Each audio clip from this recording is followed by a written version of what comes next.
Thanks very much, Caelan, and thanks to Lise and Annalena for inviting myself and Della to present here to you today.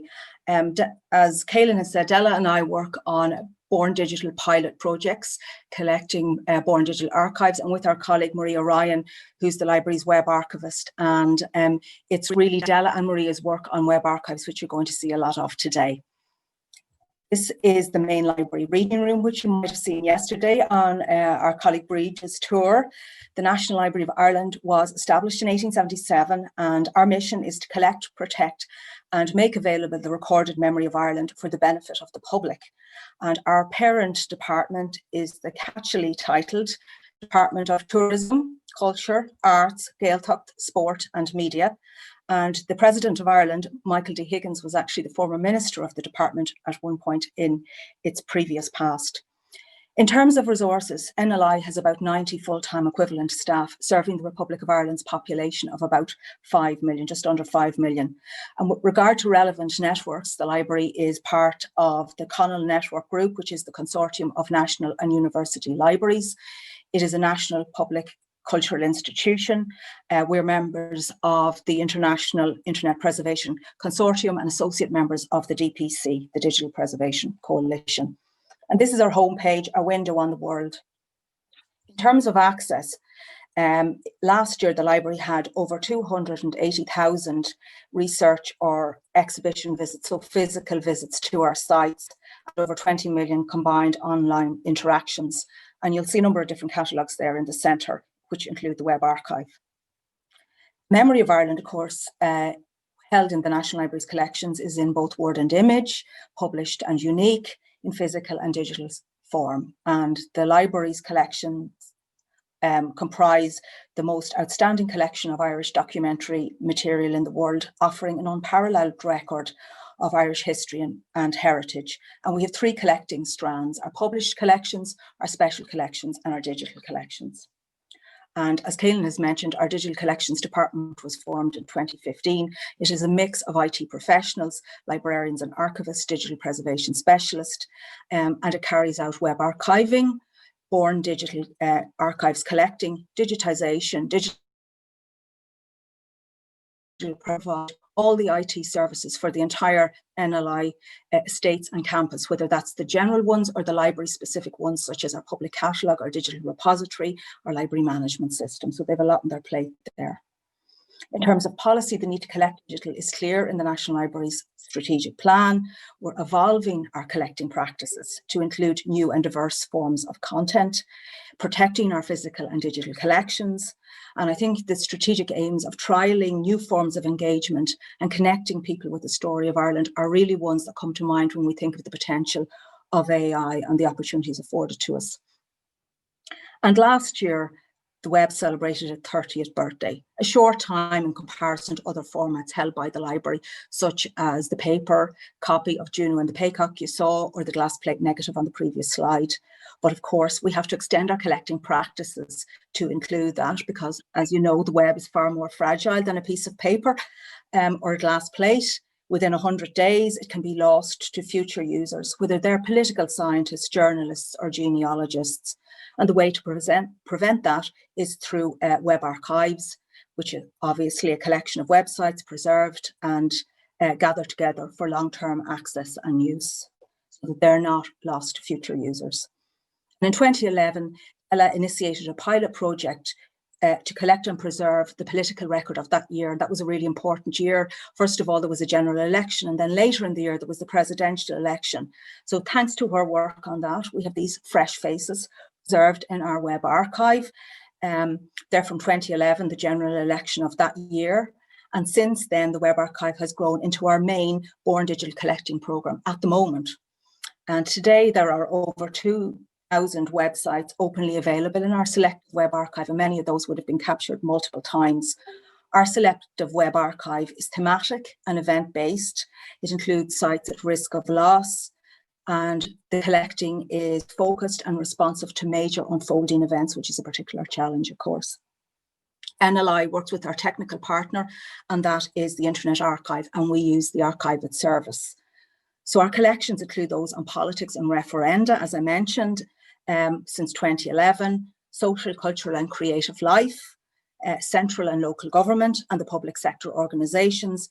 And our content is in both the Irish language and the English language. And you can see there some of the collections archived by our web archivist Maria Ryan this year, including Brexit, The Gift That Keeps Giving, our general election, Irish cultural life, Irish language material, and obviously, of course, the coronavirus as well and the impact of that on Irish society. And we also have other major collections reflecting very significant aspects in Irish life and significant organisations such as our trade unions and higher education. In terms of the unusual Irish context, we have one collecting strand in web archiving, and that's selective, but we need to have two.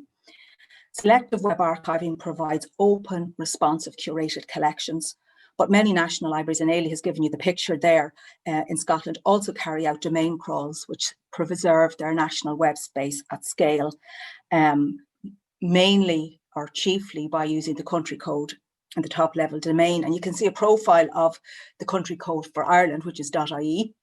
And you can see a profile of them there. And up to the first half of this year, there were over 307,000 .ie domains in the Irish web space. So yesterday, Rachel referred to the challenges of scale, format and legislation. And we've all those two, but especially the last one in Ireland. In terms of the archive web, there's an aspect which unfortunately distinguishes Ireland from more than 60% of other EU countries. In Ireland, legal deposit legislation does not cover the web.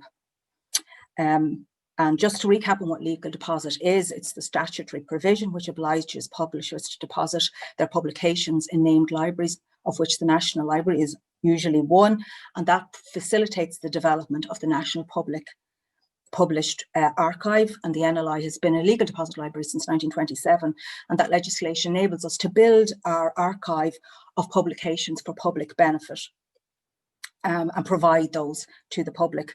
Since 2011, NLI has contributed individually and as part of the wider library community to the review process for legal deposit legislation. And in 2019, that was extended to ebooks and serials, which certainly improves the picture for us in terms of our ability to collect, but it does not include the web.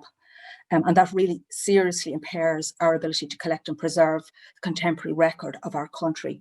And we continue to work with our parent department and do everything that we can to amend that legislation to provide a contemporary record of our country for the public.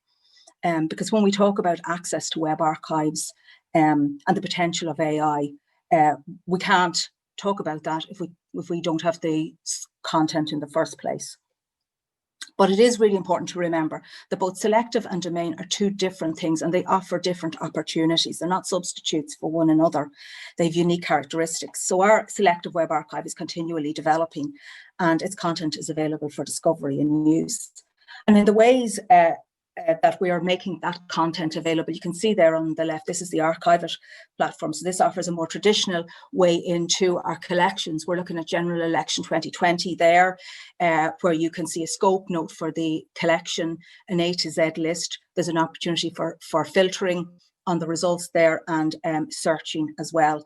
On the right-hand side, you're looking at a NEGO network analysis of web archive data from our 2016 archiving, and that was carried out by Dr. Derek Green of the School of Computer Science in UCD. So that's contrasting ways in there. But of course, many users don't have those type of technical skills with computational analysis. And as historian Ian Milligan has noted, search isn't always the right solution when you're dealing with a vast amount of data in web archives, and WARCs, which are the preservation file format for web archives, aren't easy to use at all. So we need new approaches to working with that web archive content and that data at scale, not using WARCs, but using derivative data sets through extracted text or images. The Archive It service offers data sets such as WAT, WAIN and CDX. And something that we're interested in seeing the outcome of is the partnership. This received Mellon funding during the summer between Archives Unleash and Archive It. And the aim of that is to provide easy to use, scalable tools and data sets for collections within Archiveit, so that people like us, librarians and archivists, will have tools for making our collections available as data, and that it will support easy to use computational analysis of our collections. So we're really looking forward to seeing what's going to come out of that the end of this year and later next year. But of course, we want to make connections within our own collections as well, and to enable our users to make discoveries within our Born Digital collections. And here we're looking at a website from the Yes Equality campaign and a Born Digital photograph donated to us as part of the archive that we received from the campaign. So we want to be able to allow users and enable users to search across those collections and provide federated searching. But of course, that offers its own challenges as well when you're combining full text search with metadata generated by cataloguers. But we certainly would like to offer the one search box to rule them all, at least as a starting point on that. But as well as allowing users to make connections within our web archive data and across our collections, we also want them to be able to connect with our data externally as well, and to offer our collections for reuse and connection. And last week, our colleagues in Digital Collections, Owen and Jenny, published the library's first set on the Irish Open Data portal. It was geodata from our parish registers project, which was a really big project carried out in special collections. And then the resource was created in Digital Collections. That was my colleagues Ciara and Sandra in Special Collections, and a lot of work in Digital Collections on that. So now we have the data for that, and that's just been published for reuse. So it's not web archive data, but it brings us to the point now where we're publishing our data on data.gov and considering what of our data sets would be appropriate to release there. It's not all about open data, search boxes or catalogues and discovery platforms. Through the work of our Education and Learning and Programming Department, the library also shares the story of Ireland. And you got an overview of that yesterday from Breed and the work they do with really very, very successful exhibitions. And last year, there were over 210,000 visitors to the NLI 6 exhibitions. And we're looking there at the Yeats exhibition on the left-hand side, and the physical Yeats exhibition is an award-winning exhibition, and so is the online version, which was done by Martello Media and Neo Archaic. So that won awards as well. And in the middle there, that group of children, that's from a photographic collection, which the library uploaded to our stream and Flickr Commons. And we only knew the photographer. We didn't know anything else about that photograph when it went up. But as a result of that and the information from the community, we identified it as 18 Abercorn Road, East Wall. And that's the former home of the writer Sean O'Casey. And not only was the location identified, but all the children in that photograph were identified. So that shows you the power of user engagement with our physical collection. So the question for us, I guess, in our Born Digital content and our web archive data is, how do we make that content available creatively and in imaginative ways in our physical and our online spaces? What can we offer our users, and what can our users offer that? And I think there's loads and loads of potential there, because access is no longer a one-way street in terms of physical collections, and it's the same in digital as well. So here we are,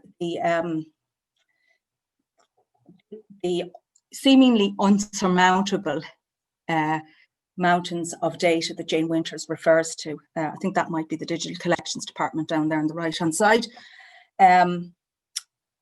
So digital collections, including the archive web, present challenges of scale, and we need solutions at scale, has been mentioned previously, in terms of processing, describing and enabling discovery and reuse of our collections. And AI is definitely going to offer us opportunities in this regard, as has been said yesterday, and by Dr. Sellis, who chaired the previous session. Automation is no longer a choice, but a necessity. And when you're a small national library, that's certainly true. And we're dipping our toes into the water of that at the moment, and we look forward to more academic collaborations. National libraries have a richness of immensely valuable and messy data, to quote Rachel's great presentation yesterday. And we need to develop our skills, which includes not only developing the opportunities that AI can bring regarding access, engagement and discovery, but also being mindful of the considerations and sensitivities around that. And for us at NLI, participating in the Aura network is a really important part of doing those things. So thank you very much for the opportunity to do that and share your experience and knowledge. Thank you.